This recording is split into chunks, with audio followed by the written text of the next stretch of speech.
Assalamualaikum warahmatullahi wabarakatuh. Perkenalkan, nama saya Rizky Maputra, NIM 1816030043. Ingin mempresentasikan sebuah video presentasi di mana tugas tersebut dibuat oleh saya sendiri dengan dosen pengampu Bapak Irda Yusra. Langsung saja kita masuk kepada PowerPoint.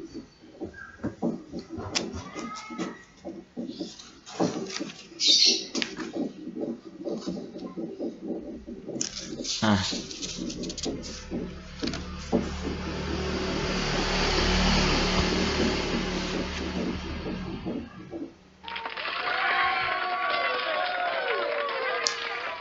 tugas ini disusun oleh saya sendiri, yaitu Rizky Maputra, dengan mata kuliah Maksudi Kebijakan Bisnis dan dosen pengampu Bapak Irda Yusra.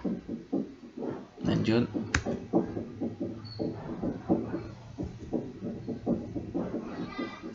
Di sini saya akan menjelaskan tentang aspek manajemen dan organisasi. Yang pertama yaitu pengertian tentang aspek manajemen. Aspek manajemen secara umum adalah merupakan aspek yang cukup penting dianalisis untuk kelayakan suatu usaha. Karena walaupun suatu usaha telah dinyatakan layak untuk dilaksanakan, tanpa didukung dengan manajemen dan organisasi yang baik, bukan tidak mungkin akan mengalami kegagalan.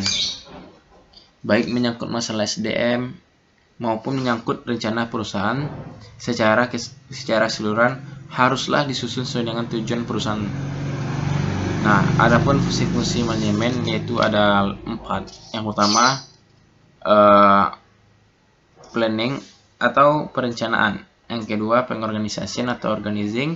Yang ketiga yaitu pelaksanaan atau executing. Dan yang keempat itu controlling. Nah, kita lanjut kepada pengertian manajemen pembangunan proyek. Manajemen proyek adalah sistem untuk merencanakan, melaksanakan, dan menguasai pembangunan proyek dengan efisien. Pembangunan proyek harus dapat menyusun rencana pelaksanaan proyek dengan mengkoordinasikan berbagai aktivitas atau kegiatan proyek dan penggunaan sumber daya agar secara fisik proyek dapat diselesaikan tepat waktu. Nah, dengan demikian, rencana proyek yang baik akan meliputi unsur-unsur berikut. Yang pertama, menetapkan tujuan. Yang kedua, mendefinisikan proyek. Yang tiga, mencantumkan langkah utama untuk dilakukan. Yang keempat, itu jadwal waktu untuk penyelesaian. Dan yang kelima, itu analisis biaya. Lanjut. Kita masuk kepada pengertian manajemen sumber daya. Manajemen sumber daya merupakan suatu konsep yang bertalian dengan kebijaksanaan, prosedur yang praktik bagaimana mengelola atau mengatur orang dalam perusahaan untuk mencapai tujuan yang ditetapkan.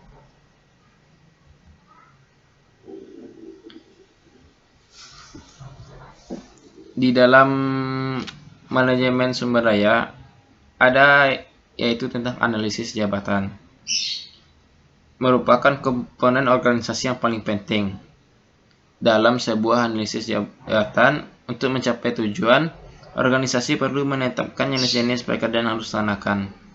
Pihak manajemen dan khususnya manajemen sumber daya manusia anggota perlu mempunyai keterangan yang lengkap dan tepat mengenai semua jabatan untuk dapat melaksanakan tiap fungsi operatif dengan baik.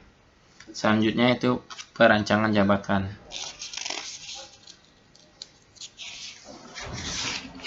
Yang dimaksud dengan perancangan jabatan merupakan proses yang ditentukan dan diciptakan oleh karakteristik dan kualitas kerja dari suatu jabatan. Selanjutnya itu perencanaan sumber daya manusia. Yang dimaksud dengan perencanaan sumber manusia merupakan suatu kegiatan yang dilakukan secara sistematis untuk meramalkan atau memperkirakan kebutuhan sumber daya manusia dalam suatu bisnis atau perusahaan. Lanjut, kita masuk kepada organisasi. Yang dimaksud dengan pengertian organisasi yaitu sebagai dua atau lebih orang yang berada di dalam satu wadah yang sama dan memiliki satuan Tujuan tersebut nantinya akan dicapai bersama dengan anggota dari organisasi tersebut melalui kerjasama dari pihak yang bersangkutan. Perlu diketahui bahwa dalam organisasi dapat ditemukan berbagai ilmu.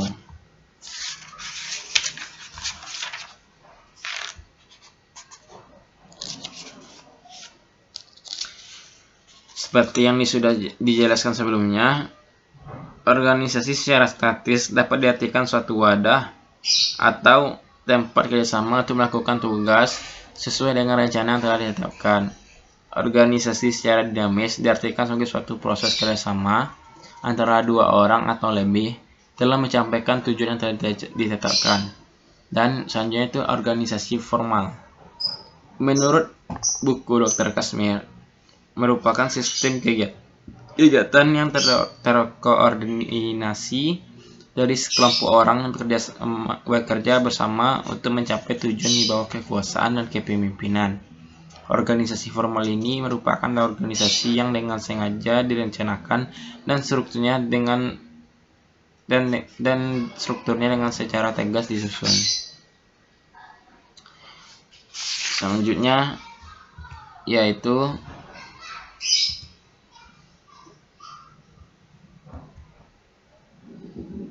bentuk-bentuk organisasi.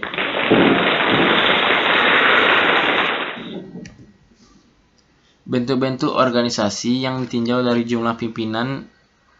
Bentuk-bentuk organisasi yang pertama yaitu bentuk-bentuk organisasi yang ditinjau dari jumlah pimpinan puncak dapat dibedakan menjadi dua. Yaitu yang pertama, organisasi yang memiliki pimpinan puncak satu orang. Contohnya perusahaan perseorangan. Dan yang kedua yaitu organisasi yang mempunyai pimpinan puncak lebih satu orang atau dewan. Contohnya perseroan terbatas atau firma. Yang kedua, bentuk organisasi berdasarkan hubungan-hubungan wewenangnya. Yang pertama yaitu tentang wewenang lini.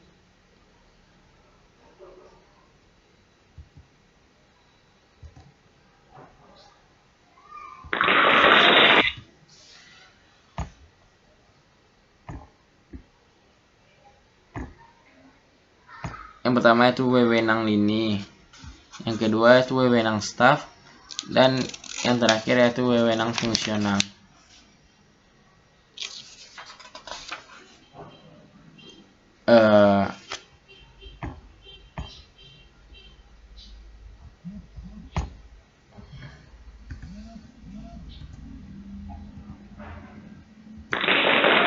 Baiklah, mungkin sekian saja presentasi video saya.